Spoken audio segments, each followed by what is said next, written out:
Olá, essa é a mensagem do Dia das Mães da Igreja Batista Vitória em Indaiatuba.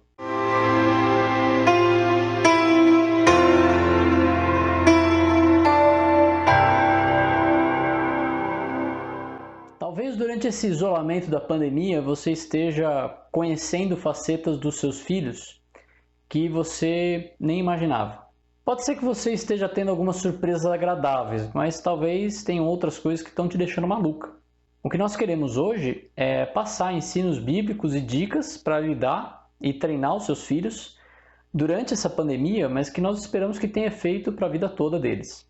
Primeiro, eu queria falar um pouquinho da palavra mãe na Bíblia. Eu queria destacar aqui 3 sentidos em que essa palavra é usada. A primeira é que a mãe é a figura de alguém que anima os seus filhos quando estão desanimados. Isaías 66:13 diz: "Assim como uma mãe consola o seu filho, também eu os consolarei. Em Jerusalém vocês serão consolados." Então aqui há um paralelo do relacionamento de Deus com o povo de Israel e a mãe com os seus filhos. Então a gente pode entender que Deus vê a mãe como um papel de uma consoladora, de alguém que vai animar os seus filhos desanimados.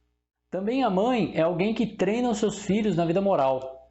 Provérbios 31, 1-5 diz: "Ditados do rei Lemuel, uma exortação que sua mãe lhe fez. Ó meu filho, filho do meu ventre, filho dos meus votos, não gaste sua força com mulheres e o seu vigor com aquelas que destroem reis. Não convém aos reis, ó Lemuel, não convém aos reis beber vinho, não convém aos governantes desejar a bebida fermentada, para não suceder que bebam e se esqueçam do que a lei determina e deixem de fazer justiça aos oprimidos." Interessante que aqui a mãe desse rei Lemuel, ela faz uma exortação, ela chama a atenção de seu filho de uma forma enfática e severa, ensinando e corrigindo seu filho em questões que envolvem mulheres e bebida. Aquela mãe estava preocupada com a moral de seu filho. Essa mãe o fez certamente por reconhecer que aquele filho, de alguma forma, era uma resposta de suas preces. Ela diz: "o filho dos meus votos" ou das orações. Salmo 127:3 fala: "Os filhos são herança do Senhor, uma recompensa que Ele dá." E se nós entendemos filhos como presentes de Deus, nós temos que cuidar bem desses presentes. E é importante, então, que eles sejam alertados sobre os seus caminhos maus. A mãe também é alguém que treina os seus filhos na vida espiritual. Quando Paulo escreve a sua segunda carta a Timóteo, logo no capítulo 1, versículo 5, ele diz o seguinte: "Recordo-me de sua fé não fingida, que primeiro habitou em sua avó Lóide e em sua mãe Eunice, e estou convencido de que também habita em você." Timóteo teve uma mãe muito atenciosa. Ela tinha uma fé que influenciava a sua própria vida e passou essa fé para o seu filho. Além disso, Paulo continua dizendo a Timóteo, no capítulo 3, versículo 14 e 15, o seguinte: "Quanto a você, porém, permaneça nas coisas que aprendeu e das quais tem convicção, pois você sabe de quem o aprendeu. Porque desde criança você conhece as sagradas letras que são capazes de torná-lo sábio para a salvação mediante a fé em Cristo Jesus." Então a mãe de Timóteo, desde muito cedo, ensinou seu filho a sua fé e como ele poderia ser salvo dos seus pecados por meio do sacrifício de Jesus. Aqui eu lembro da minha mãe quando eu era pequeno e tinha medo da morte. E ela me explicou que eu precisava confiar em Jesus para ter certeza da vida eterna. De fato, foi minha mãe que me apresentou o Evangelho.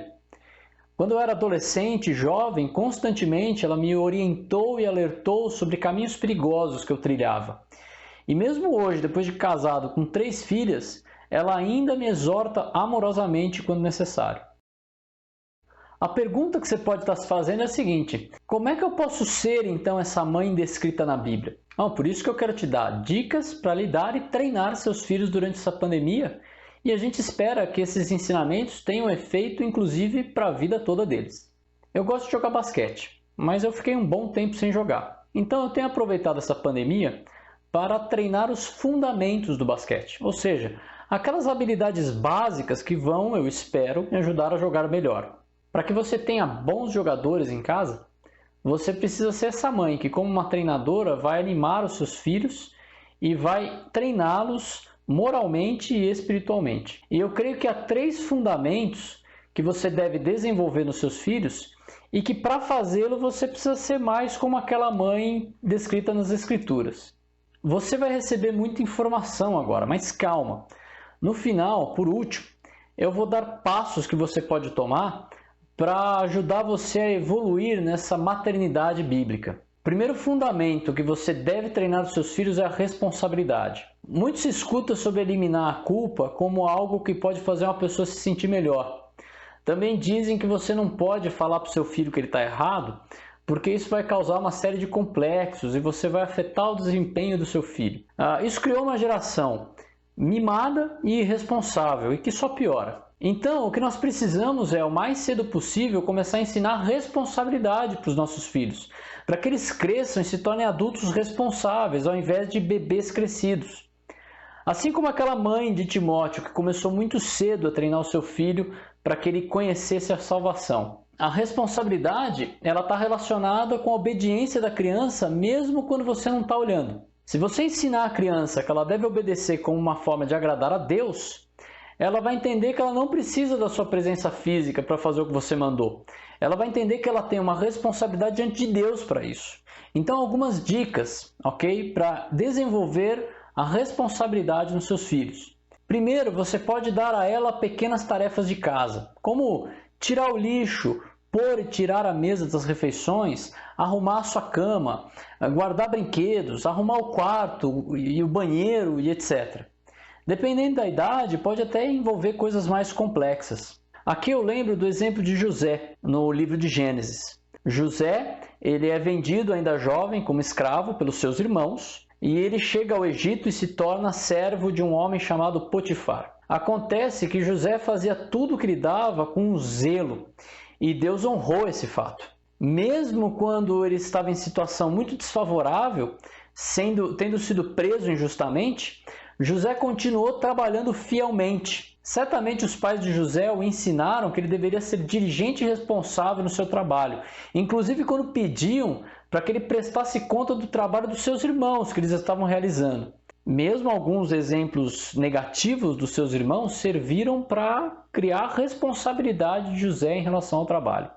Você pode também desenvolver trabalhos criativos que o ajude a desenvolver aquilo que está aprendendo na escola. Dessa forma, você vai mostrar para ele que uma das maiores responsabilidades que ele tem hoje, diante de Deus e dos homens, é o aprendizado acadêmico. Daniel, um jovem israelita, que é levado como escravo para a Babilônia, ele dominava vários campos do conhecimento da época. Isso demonstra também a importância que tem uma criança ser ensinada academicamente. É importante salientar que esse tipo de atividade sempre tem que ser acompanhada de prestação de contas. O exemplo que eu posso pensar aqui seria Deus e Adão no Antigo Testamento. Deus cria Adão pronto, como homem feito, mas que tinha um monte de coisa para aprender. E aí o que Deus faz é que ele passa tarefas para Adão e parece que havia uma rotina de passar tarefas e depois uma prestação de contas. Então o primeiro fundamento que você precisa desenvolver nos seus filhos é a responsabilidade. E o segundo fundamento que você deve treinar os seus filhos é a disciplina. De fato, a disciplina é irmã da responsabilidade. Bons jogadores, eles precisam de disciplina, eles precisam de horário para treino, eles têm uma alimentação controlada, eles têm que se concentrar antes do jogo, etc. Assim, os nossos filhos também, eles precisam de treinamento em disciplina. A vida de Davi possui um exemplo negativo em relação à disciplina e responsabilidade. Segundo Samuel 11, versículos 1 a 3, diz: na primavera, época em que os reis saíam para a guerra, Davi enviou à batalha Joabe com seus oficiais e todo o exército de Israel. E eles derrotaram os amonitas e cercaram Rabá. Mas Davi permaneceu em Jerusalém. Uma tarde, Davi levantou-se da cama e foi passear pelo terraço do palácio. Do terraço viu uma mulher muito bonita tomando banho e mandou alguém procurar para saber quem era. Davi deixou de atender a sua responsabilidade como rei. Ele acordou uma tarde, ou seja, isso indica que ele estava vivendo uma vida desregrada, indisciplinada. Ele arranjou um relacionamento extraconjugal com uma mulher casada. Ele engravidou a moça e tentou encobrir, chamando o marido para voltar da guerra, que estava cumprindo a sua missão ali, a sua responsabilidade. Uma vez que esse plano falhou, ele mandou aquele homem de volta para a guerra e deu ordens para ser colocado no pior lugar do combate. Davi queria ele morto, e de fato isso aconteceu. Tudo isso acontece porque Davi não teve responsabilidade com as suas atribuições e baixou a guarda, vivendo sem disciplina. Então, algumas dicas para ensinar disciplina aos nossos filhos. Por exemplo, eles precisam ter horário para fazer as coisas. Acordar, estudar, brincar, descansar e etc. Isso é importante, inclusive, para ajudar a manter a sanidade durante esse período de isolamento social e mesmo na vida diária normal. Por exemplo, a gente deve mostrar quando estudar, como estudar e onde estudar. É muito útil mostrar aos nossos filhos que eles devem ter um tempo determinado de estudo. Eles devem estudar para a glória de Deus. A gente deve ensinar isso para as crianças. Eles devem ter seriedade no que estão fazendo. Algumas perguntas que você pode fazer para eles seria: o que aconteceria se você entregasse essa lição para Deus? Você estaria confiante em relação à qualidade dessa lição que você está apresentando? Essa é uma forma de mostrar para o seu filho que existe um peso adicional quando você faz as coisas para a glória de Deus. Outra forma é perguntar: sua professora vai amar mais a Deus vendo como você está fazendo a sua lição? Afinal, nós queremos ensinar nossos filhos a glorificar a Deus, para mostrar a glória de Deus para as pessoas através da sua vida. Também é útil mostrar ao seu filho um lugar para estudar. Pode ser, inclusive, a mesa da cozinha ou da sala. Só que ele precisa entender que quando ele está ali, ele tem que se concentrar no seu trabalho. Aquilo é o trabalho da criança. Da mesma forma, é preciso mostrar quando brincar, como brincar e onde brincar. A brincadeira faz parte da vida da criança e é ótimo, isso é natural. Porém, a gente precisa mostrar aos nossos filhos que existe hora para brincar e existe hora para parar de brincar. Também devemos mostrar que a brincadeira feita quando o pai e a mãe estão trabalhando em casa, se esse for o caso, é diferente da brincadeira quando todos estão no seu tempo livre. Isso inclusive vale para o tempo devocional dos pais, em que eles estão fazendo o seu estudo da Bíblia diário e a criança tem que respeitar aquele tempo. As crianças devem ser treinadas a respeitar os demais nas suas atividades, ainda que estejam brincando. Talvez exista a possibilidade de definir locais para brincar. O quarto, a sala, o quintal, o jardim, varanda, dependendo da dinâmica da casa. Por exemplo, enquanto a faxina é feita, eles podem brincar no quintal e precisam entender que eles têm que respeitar a limpeza que está sendo feita dentro de casa, limpando o pé para entrar, por exemplo. Também, ainda, eles podem participar da faxina, certo? Eles podem ajudar a arrumar o quarto, ajudar a coletar coisas que estão espalhadas pela casa ou que não estão no lugar especificado. A mesma regra do brincar, quando, como e onde, vale para o videogame, tablet, computador, celular, etc. É importante a criança e também nós entendermos que a gente tem um tempo para fazer isso e não pode ser todo o tempo. E nisso a gente precisa ser modelo. Por exemplo, não levando o celular para a mesa da refeição, para aproveitar com a família aquele tempo. E não fazendo tudo o que a gente faz com o celular na mão. Ao ensinar disciplina e responsabilidade, a gente não deve usar a barganha, do tipo: fique quieto e você vai ganhar isso. Ou colocar a criança na TV o dia todo para que elas te deem paz para trabalhar e fazer as suas atividades domésticas. Ou seja, fazer a vontade do seu filho a qualquer hora para conseguir que fiquem em silêncio. Isso, na verdade, acaba sendo uma simulação de disciplina, além de não estar treinando responsabilidade. Dispositivos eletrônicos são muito bons, até eles podem desenvolver criatividade, podem desenvolver uma série de coisas, podem ser educativos, mas eles não podem ser usados como método de fechar a boca das crianças. O que tem acontecido, e nós mesmos tivemos que mudar a nossa forma de fazer isso, os nossos métodos, é que as crianças não têm sido ensinadas a ficarem quietas. Ou seja, terem a disciplina de ficarem quietas. Mesmo quando é para o bem dos outros, o que cria responsabilidade, inclusive em relação ao próximo. Isso não vai ser útil para ensinar a criança a obedecer, mas vai dar uma aparência de obediência ou respeito e são, na verdade, uma dependência desses meios. Outra disciplina que a gente precisa ensinar é a importância do descanso. Salmo 23, 1 e 2 diz: o Senhor é meu pastor e de nada terei falta. Em verdes pastagens me faz repousar e me conduz às águas tranquilas ou águas de descanso. Existe uma importância no descanso a ponto do salmista colocar isso como algo que Deus nos proporciona como nosso pastor. A gente deve mostrar para os nossos filhos a importância do descanso. Quem nunca ouviu uma mãe lidando com um filho em prantos e surtando, dizendo: Ele está cansado. Pois é, ele está cansado. Talvez ele não tenha descansado adequadamente, talvez ele não esteja sendo treinado a descansar quando precisa. Ou talvez realmente ele está numa atividade ali que está levando ele além da capacidade dele, deixando ele exausto. Até eu fico meio intocável quando eu estou muito cansado.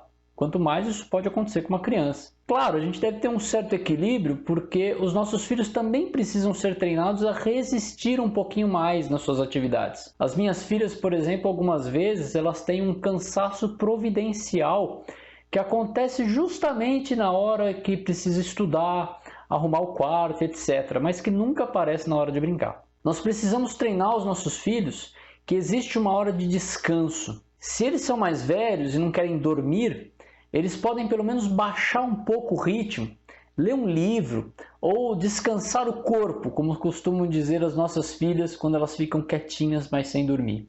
Outra disciplina que nós devemos desenvolver nos nossos filhos, e é essencial, é o devocional diário. Esse é o tempo que elas investem com Deus. Em dias de pandemia e isolamento, é possível criar algum tipo de disciplina de fazer o devocional logo depois do café.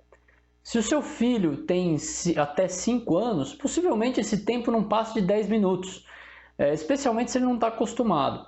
Mas não tem problema, isso aí já é uma disciplina dentro da capacidade dele. Esse tempo ele deve envolver oração. E pelo que o seu filho pode orar? Mostra a ele a importância de orar pelas pessoas da igreja, da família.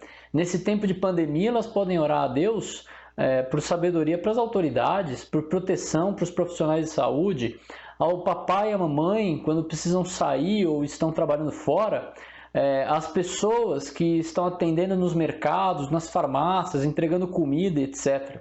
Também eles precisam escutar as escrituras. Aqui eu penso no exemplo novamente de Timóteo, que foi ensinado desde bebê nas Sagradas Letras. Talvez o seu filho não saiba ler ainda, mas você pode ler a Bíblia com ele, mesmo um trecho pequeno, e ainda nós na IBV utilizamos o Catecismo Infantil, que é uma ferramenta boa para ajudar nossos filhos a gravar verdades bíblicas. Assim que aprender a ler, a criança ela deve ser incentivada a ler a Bíblia e até outros livros que podem ajudar ela a entender teologia. Sim, crianças precisam entender e construir a sua teologia.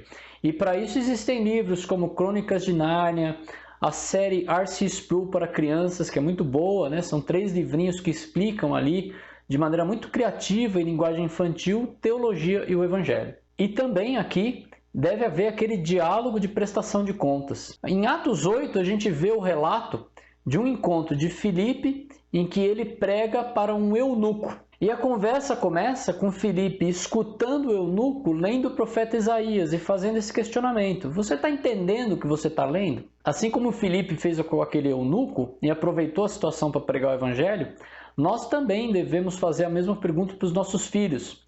Você está entendendo o que você está lendo? Então, o segundo fundamento que a gente precisa desenvolver com os nossos filhos é a disciplina. E o terceiro fundamento que você deve treinar seus filhos é a obediência completa. Imagina a situação. Você pode falar para o seu filho ir brincar no quarto. E ele obedece, ele vai. Só que enquanto ele está indo, você escuta ele murmurar algumas coisas entre os dentes que certamente não é ele bendizendo a sua mãe. Isso não foi uma obediência completa. Obediência parcial é uma desobediência completa. A psicologia insiste em que nós devemos tratar o comportamento. Então, se a criança tem um comportamento aceitável, está tudo bem.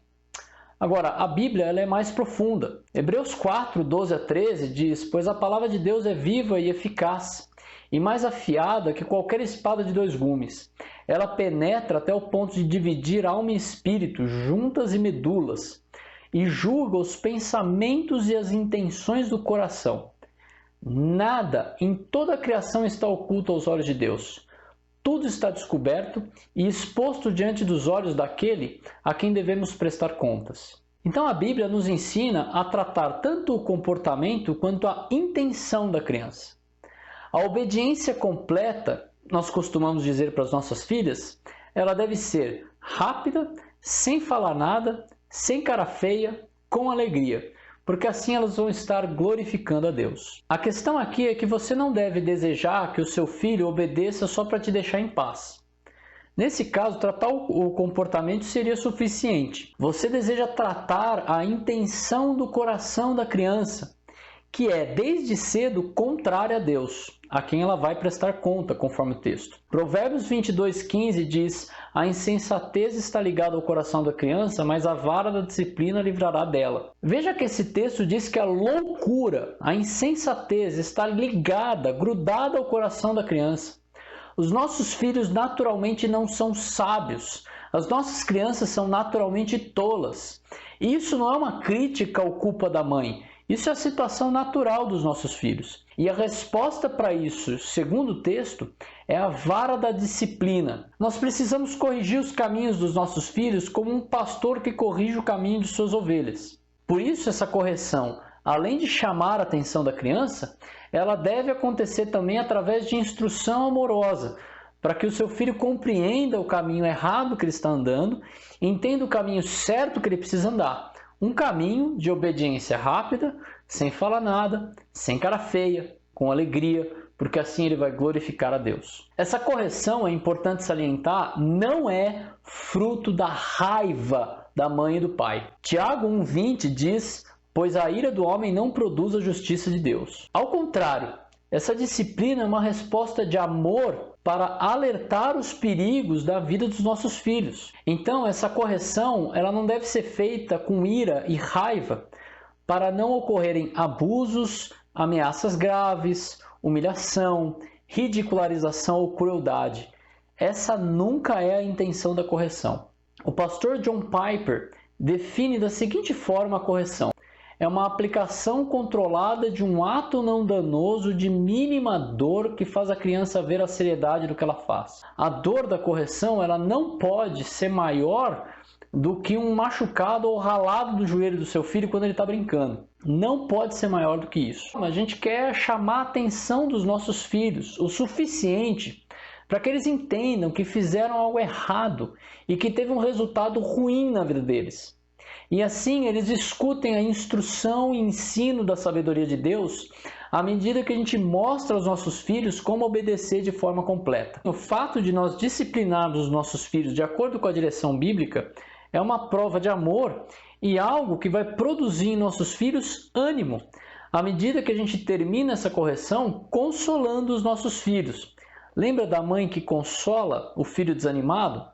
Pois bem, é aqui que ela entra, mostrando que o pecado dele foi pago por Jesus e que Deus pode dar poder para ele vencer o pecado se confiar em Cristo. A gente termina a correção com um abraço, mostrando ao nosso filho que agora está tudo bem, que o pecado ele foi mostrado, o pecado foi corrigido, o caminho correto foi instruído e se houve arrependimento, agora a gente pode desfrutar novamente do relacionamento completo do pai com o filho ou da mãe com o filho.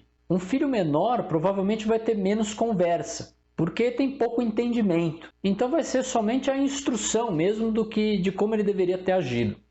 Agora, à medida que o filho cresce, deve haver um diálogo um pouco mais complexo para que o filho entenda as motivações do coração. Por exemplo, o que te levou a agir da forma como você agiu? Por que você fez aquilo? O que você esperava? Por que você falou daquele jeito, etc. Essas coisas vão ajudar o seu filho a entender o coração dele. A intenção sempre é a instrução bíblica e a restauração do relacionamento quebrado. Seja o relacionamento da própria mãe ou pai, porque houve uma desobediência, seja para com o irmão ou os amigos, porque houve ali uma ofensa ou uma agressão física até, e enfim, para com Deus. Provérbios 13:24 diz: quem nega o castigo ao seu filho não o ama.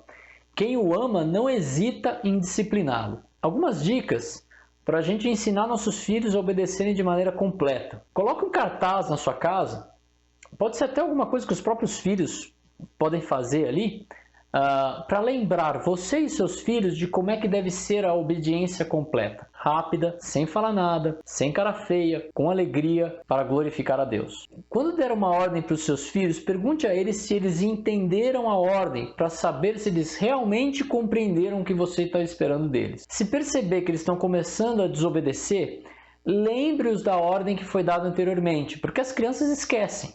Se insistirem em desobedecer, escolha um cômodo específico para corrigi-los. Assim, você tem um tempo de pensar e se acalmar caso necessário, antes da correção. Lembre-se, a correção não deve ser feita com ira ou com raiva, para não acontecerem abusos, ameaças graves, humilhação, ridicularização ou crueldade.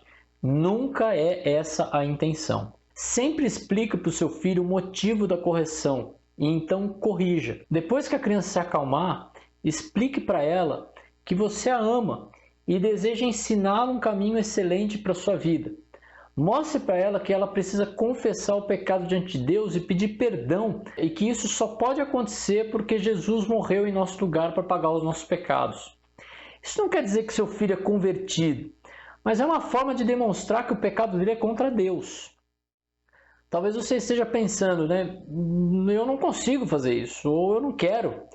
Se você chegou a esse ponto, talvez você esteja mais perto do que você imagina, porque pelo menos você está reconhecendo a sua incapacidade de fazer isso. Você talvez esteja perguntando, mas por onde eu começo? Comece pela sua própria vida. Comece confiando no Evangelho de Jesus. Comece confessando o seu pecado. Comece se arrependendo, inclusive, das falhas que você cometeu como mãe. Eu sou pai há 8 anos e eu tenho certeza que eu falhei diversas vezes. Mas eu também tenho certeza que Deus me perdoou através da morte e ressurreição de Jesus por mim. Deus quer um relacionamento com você, mãe. Ele quer usá-la como um meio de alcançar os seus filhos. Comece tomando a decisão de seguir a Cristo hoje. Esse é o primeiro e grande passo que você precisa tomar para ser aquela mãe descrita na Bíblia. A partir disso, você deve tomar o segundo passo. Junte-se a uma igreja local que prega fielmente a palavra, e onde você vai encontrar outras mães que lutam para ensinar os seus filhos na verdade. Assim você vai poder receber conselhos de como colocar essas dicas em prática no seu dia a dia. Terceiro passo: se você falhou como mãe, peça perdão para os seus filhos. Mostre a eles como a Bíblia te alertou sobre suas falhas e como Jesus te salvou. E mostre a eles que eles também precisam de Jesus. Não importa quão novos eles sejam. Mostre ao seu filho que, como você, ele é um pecador e ele precisa de Jesus para salvá-lo. Quarto passo: persevere. Mesmo que você não tenha vontade no início, Deus produz em nós o desejo de seguir a sua vontade, pode produzir também o poder para fazer isso. Então, no final, é o próprio Deus que vai transformar você e os seus filhos. Então, concluindo, os 3 fundamentos que uma mãe que anima os seus filhos desanimados e treina os seus filhos moralmente e espiritualmente deve ensinar aos seus filhos são responsabilidade, disciplina e obediência completa. Para começar, você deve se arrepender do seu pecado e crer em Jesus. Juntar-se a uma igreja que prega fielmente a palavra, levar os seus próprios filhos a Cristo e, por fim, deve perseverar e não desistir. Para mais dicas e perguntas, participe do nosso culto online no próximo domingo, dia 10, às 10 horas da manhã, ou entre em contato conosco pelos canais do site da IBV.